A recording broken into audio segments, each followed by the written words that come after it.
موت کے بارے میں بہت خوبصورت تحریر۔ مردے کیسے تصدیق کرتے ہیں کہ وہ مر چکے ہیں۔ شروع میں مردہ شخص کو یہ احساس نہیں ہوتا کہ وہ مر گیا ہے۔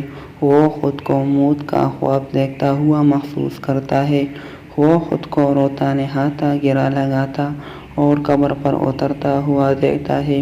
وہ ہمیشہ خواب دینے کا تصور رکھتا ہے۔ جب وہ زمین پر ڈھیر ہو جاتا ہے پھر وہ چیختا ہے لیکن کوئی اس کی چیخ نہیں سنتا۔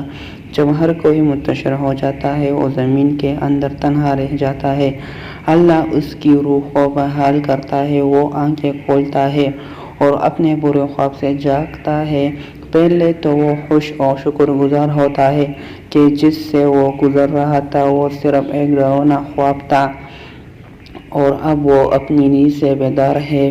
پھر وہ اپنے جسم کو چھونے لگتا ہے جو کپڑے میں لپیٹا ہوا ہے۔ خود سے حیرت سے سوال کرتا ہے، میرا قمیص کہاں ہے؟ میں کہاں ہوں؟ یہ جگہ کہاں ہے؟ ہر طرف اندھیرا ہی اندھیرا کیوں ہے؟ میں یہاں کیا کر رہا ہوں؟ پھر اسے احساس ہونے لگتا ہے کہ وہ زیر زمین ہے اور جو کچھ وہ محسوس کر رہا ہے وہ خواب نہیں ہے۔ اسے احساس ہوتا ہے کہ وہ واقعی مر گیا ہے۔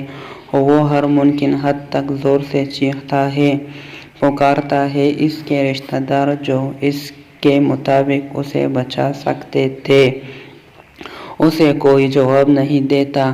وہ پھر یاد کرتا ہے کہ اس وقت اللہ ہی واحد امید ہے۔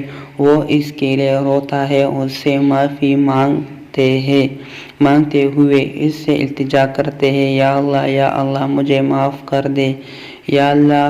وہ ایک ناقابل یقین خوف سے چیختا ہے جو اس نے اپنی زندگی کے دوران میں پہلے کبھی محسوس نہیں کیا تھا۔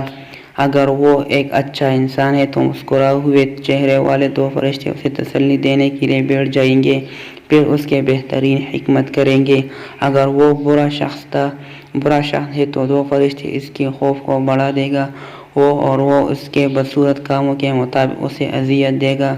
اے اللہ، میرے اور میرے ماں باپ، میرے خاندان، گاؤں والا، دوستوں کے گناہ معاف فرمائے اور ہمیں ایمان پر موت نصیب فرمائے، آمین۔